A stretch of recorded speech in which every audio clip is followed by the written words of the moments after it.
今日はスズキの新型スクーターバーグマンストリート 125EX に試乗します。今日の試乗コースですが、このモデルは排気量が 125cc 未満ということで高速道路には乗れず、しかもシティユース中心の乗り物ということで、まずはですね、このバイパスを走ってこのモデルの割と速度が高い領域での乗り味を確認しつつ、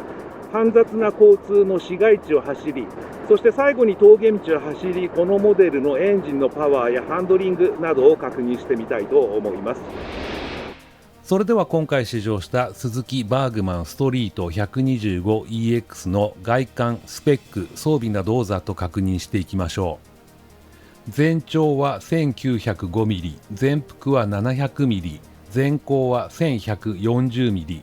ホイールベースは 1290mm、最低地上高は 160mm、シート高は 780mm で、装備重量は 112kg となっています。タイヤサイズはフロントが9090の12インチ、リアが10080の12インチとなっています。車体はフラットなフロアボードを実現するためにアンダーボーンフレームを採用しています。エンジンは強制空冷4ストローク2バルブ SOHC の単気筒で、総排気量は 124cc、 最高出力は 8.3 馬力6500回転、最大トルクは10ニュートンメーター5500回転となっています。燃焼効率を向上させ、フリクションロスを低減することによりパワーを落とすことなく低燃費を実現した SEP スズキエコパフォーマンスエンジンをさらに進化させたスズキエコパフォーマンスアルファエンジンを搭載。軽量コンパクトな空冷エンジンの特徴を生かすとともにアイドリングストップ機能を搭載しているのが大きな特徴となっています。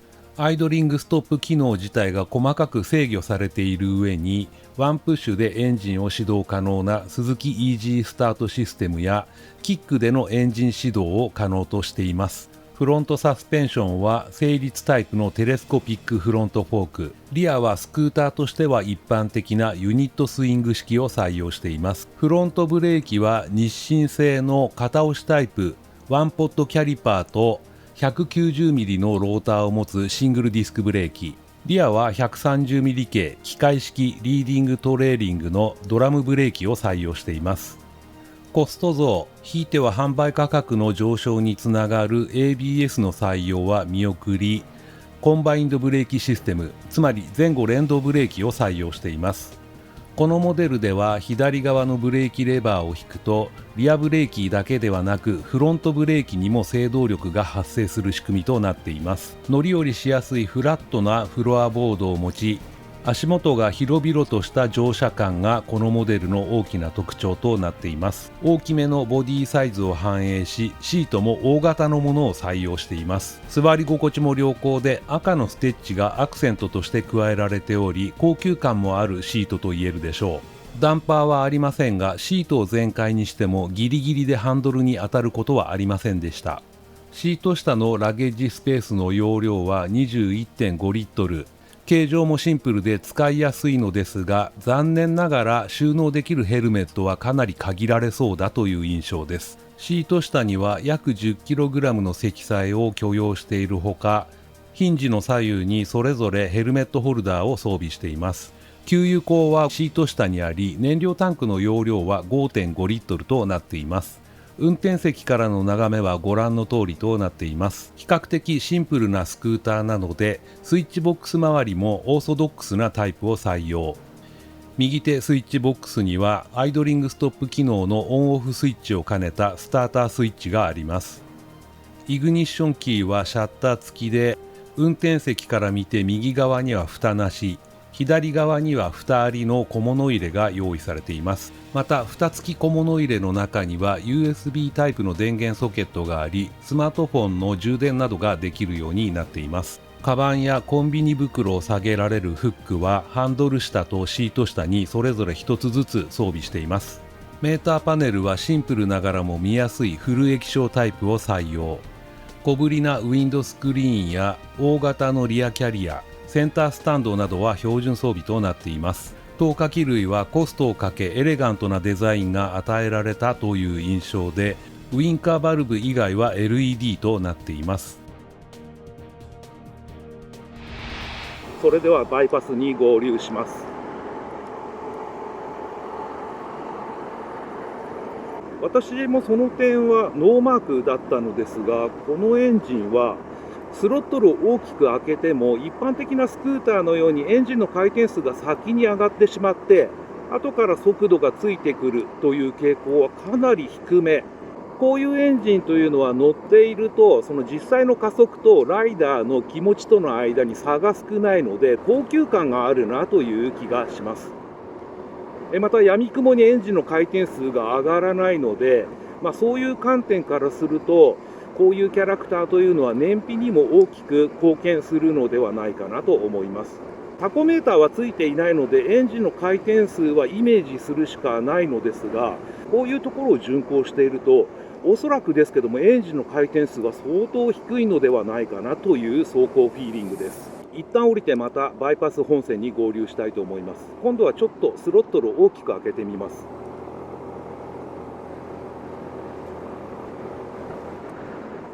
合流のところだったので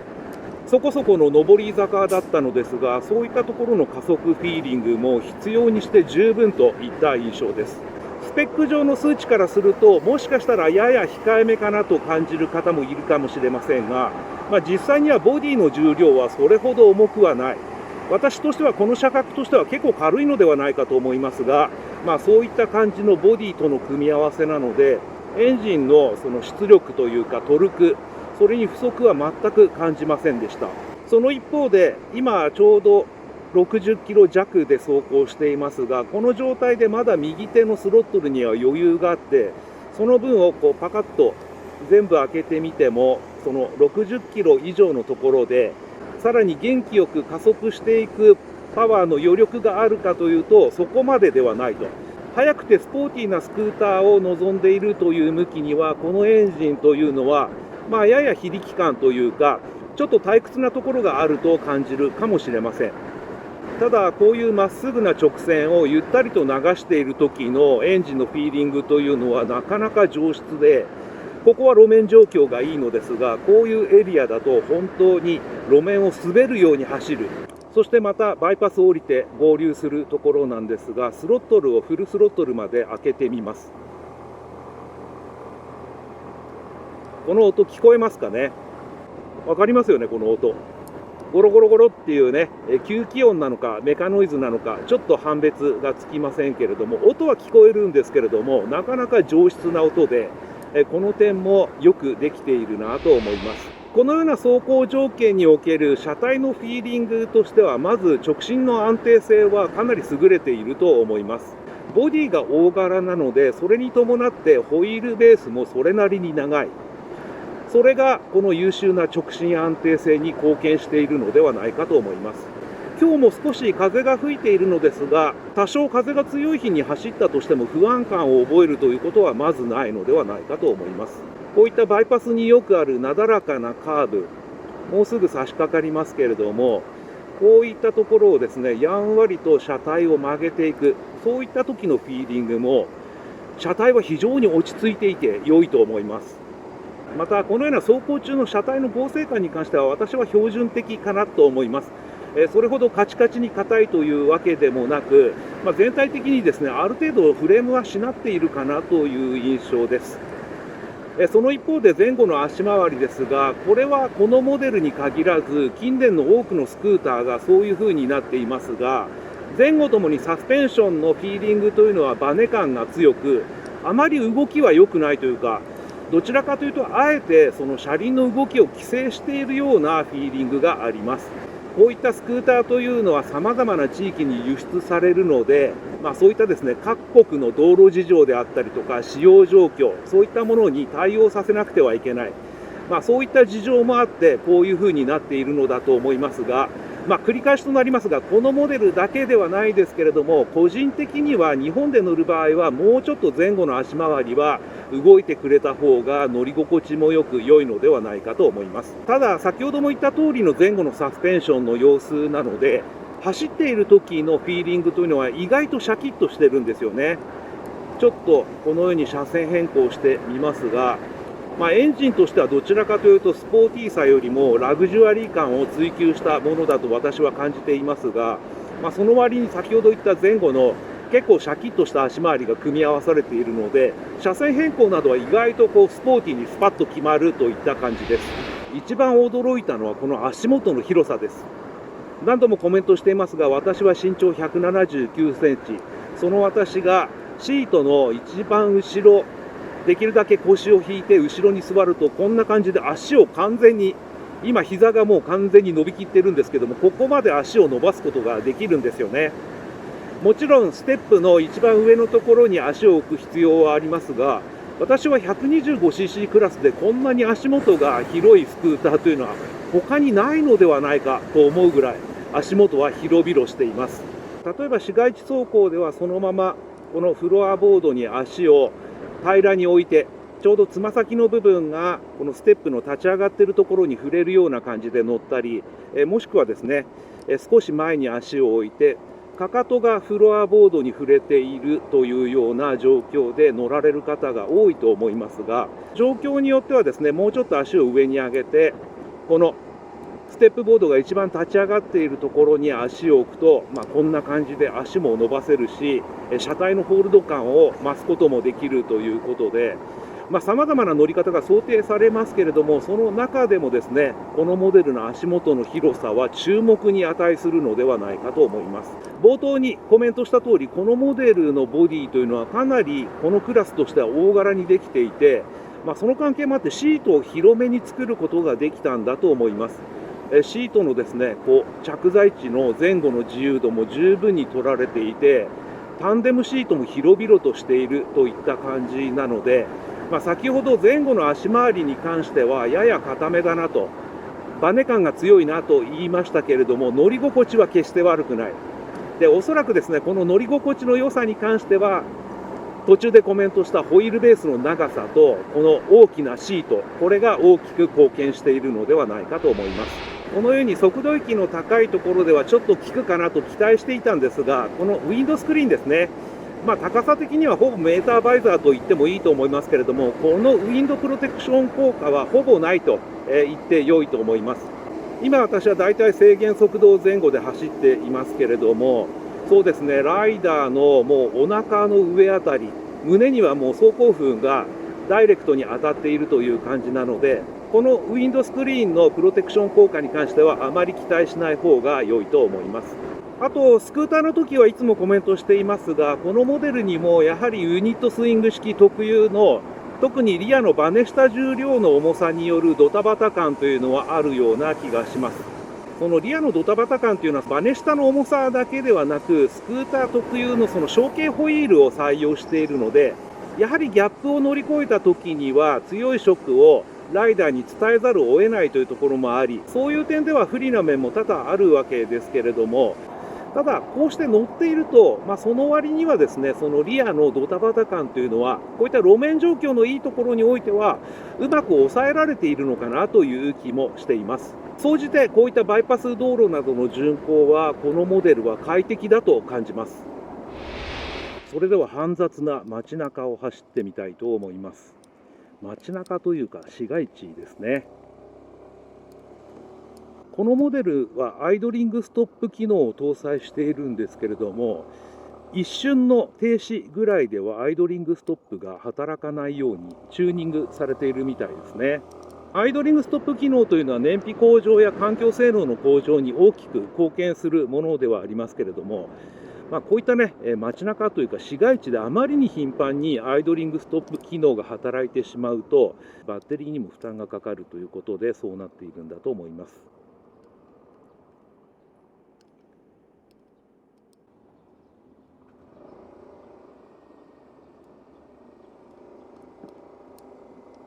はい、今も完全に停車してからどれぐらいですかね、3秒ぐらいですかね。それぐらいかかってからようやくエンジンがストップするという感じ。このアイドリングストップ機能のタイムラグ、スズキ社のこのアイドリングストップの場合はやや長めと言えると思います。はい、今もね、完全に停車してからだいたい3秒から4秒ぐらいですかね。それぐらいで止まったという感じです。そしてスタートするときはスロットルをひねると、このモデルはセルモーターによって始動しているわけではなく ACG、つまり発電機をセルモーターとして使うというような構造になっているので、キュルキュルキュルっと音がせずに非常にスムーズかつスピーディーに再始動が行われるわけですけども、そのスロットルの操作量に関してはそうですね、ホンダの PCX などと比べると少し大きめに操作した時にエンジンが再始動するといった感じ。この辺りもですね、若干そのタイムラグ多めに取られているといった印象です。アイドリングストップ機能に関してはこのモデルにおいてもその存在を意識することはほとんどないと言ってよいと思います。それぐらいですね、アイドリングストップも再始動も自然だということです。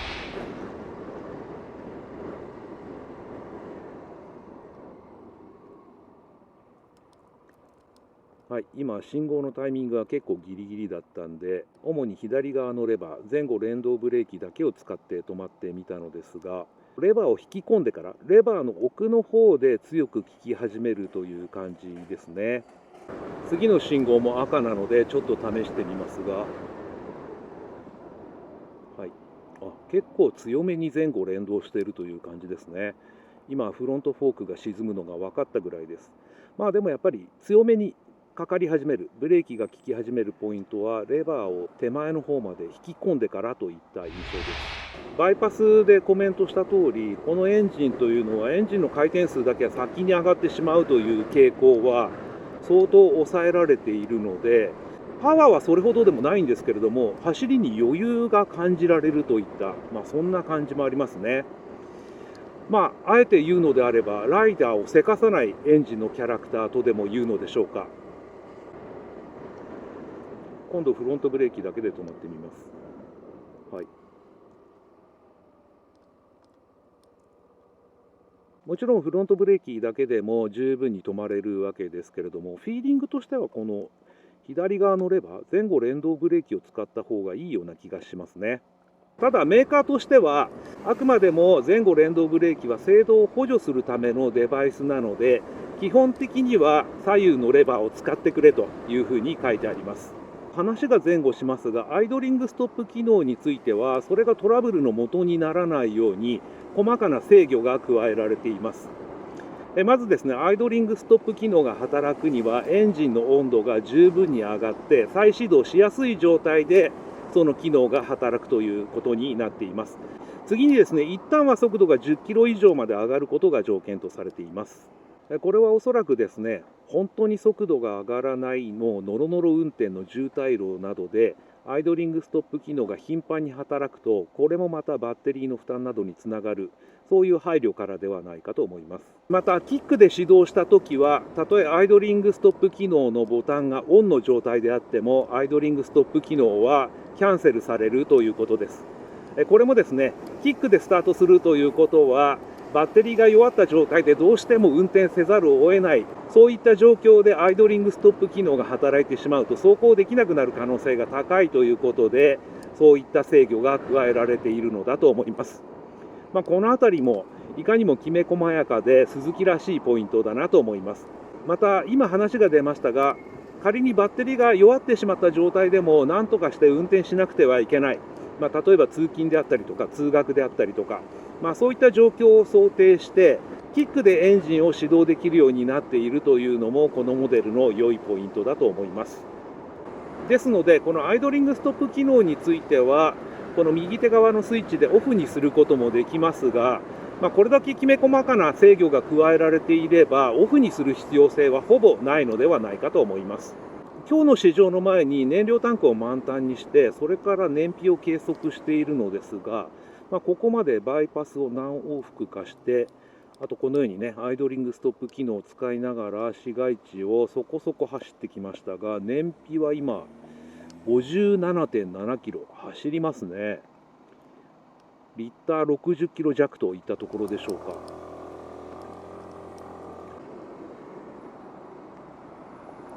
はい、今のようなシーンではね、左側のレバーを握って、主にね、リアブレーキを引きずりながらゆっくり進むということはよくあると思いますが、前後連動ブレーキの割にはですね、フィーリングは自然でしたね。通常のリアブレーキと全く同じように、この前後連動ブレーキ、左側のレバーは使えるのではないかと思います。ある程度速度が乗っているときに、左側のレバーを引くと、フロントフォークが結構沈むのが分かるので、前後の連動具合というのは強めかなとは思うんですが、市街地走行ではそれが邪魔にならない。なかなかこの前後連動ブレーキ優秀だと思います。それでは私の自宅からほど近い峠道を走ってみたいと思います。まだここは上りがそんなにきつくなく、ほぼ平坦路といった感じですが、こういう状況ではエンジンのパワー、トルクともに不足は感じません。非常に走りもスムーズで快適そのものといった印象です。バイパスを走っている時に、前後のサスペンションそんなに動いてくれないようだとコメントしましたが、このようにですね、路面のギャップが増えている状況だと、それなりにリアのサスペンション、フロントもですけど動いてくれているようですね。ここまで走る限り乗り心地の悪化はそれほど見られないと。ここからがさらに勾配が急になってくるんですけれども、パワー、トルクともに不足は全く感じないです。それどころか左手にはまだ明代がわずかですけど残されているといった感じ。バンバン飛ばすというわけではないですけれども、これぐらいの峠道であれば全く不満はないといったレベルにあります。前後連動ブレーキそれなりに効くので、ブレーキのフィーリングとしてはレバーの奥まで引いてから強めにかかるようだと言いましたけれども、実際にこのような状況で使ってみると、それほど奥までレバーを引く必要もないといったところでしょうか。この前後連動ブレーキ、なかなか優秀だと思います。はい、今、フロントだけで制動してみたんですが、フロントブレーキの制動力は立ち上がりはとても穏やかですね。こういったスクーターの場合は重量物が後ろに集中しているので、私としてはやはりね、リアブレーキメインで使うことが多いのですが、そういったね、ことも想定してか、おそらくこのフロントブレーキはこういうチューニングになっているのではないかと思います。ですので、こういった峠道を、ややスポーティーに走りたいという方は、まずはこの左手のレバー、前後連動ブレーキのレバーをメインで使って、足りない部分を右手のレバー、フロントブレーキで補っていく、そんな使い方がスムーズに走れて良いのではないかと思います。このようにね、人為的なギャップが塗装によって設けられているところを今走っていますが、やはり乗り心地の悪化はそれほどでもないというか、こういったスクーターとしてはむしろ優秀な部類ではないかと思います。おそらくこれに関しては、この大型のシートが大きく貢献しているものと思われます。実際にやってみると想像以上に峠道をスイスイと気持ちよく走れますね。エンジンのスペックからはもうちょっとストレスがあるかなと思いきや、全くそんなことはないといった感じ。あとやはりバイパスでコメントした通り、このエンジンというのはエンジンの回転数だけが先に上がってしまって、速度は後からついてくるという傾向は相当抑えられているので、右手のこのひねり具合というか、ライダーの気持ちと加速の様子のそのイメージのズレが少ないんで、それもね、この気持ちよく走れるというキャラクターに貢献していると思います。いいですね、なかなか。こういった峠道ではやはりこう前にね、足を少し蹴り出すようにして、あとシートの着座面の摩擦力を利用して車体をホールドすることになると思いますが、それもね、やりやすいんですよね。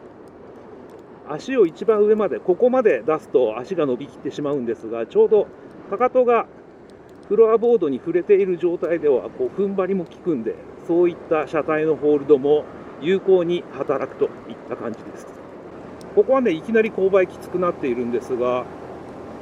今フルスロットルで、それでもギュンギュン加速するほどではないですけれども、スーッと増速加速していくぐらいのパワーはあるので、峠道を本当に想像以上に気持ちよく走れます。このモデルは車体のバンク角が一番深くなった時も落ち着いてるんですよね、車体が。なかなかいいなと思います。あと上りのせいなのか、リアタイヤが路面を蹴っている様子もとても分かりやすく、こういう点はね、例えば雨が降ったりとか、そういった条件が悪くなった時もこのモデルは頼りになりそうな、そんな気がします。やはりコーナリングはあまり最近言わなくなりましたけど、オンザレール感覚ですね。私の感じ方だと、どうもこういう小径ホイールを採用したスクーターの場合、コーナリングの時にリアタイヤがアウト側に振り出されて、それから曲がっていくような感覚を強く覚えることが多いんですが、このモデルはそういった傾向も少ないですし、本当にスーッと狙ったライン通りに走っていけるという感じです。ここまでのね、気持ちいいというかスムーズな走りというのはイメージしていなかったんで、本当に予想外。自分の目線の方向に自然に曲がってってくれるんで、両手はグリップに添えて、右手はスロットルを操作しているだけといった感じ。もう気持ちいいですね。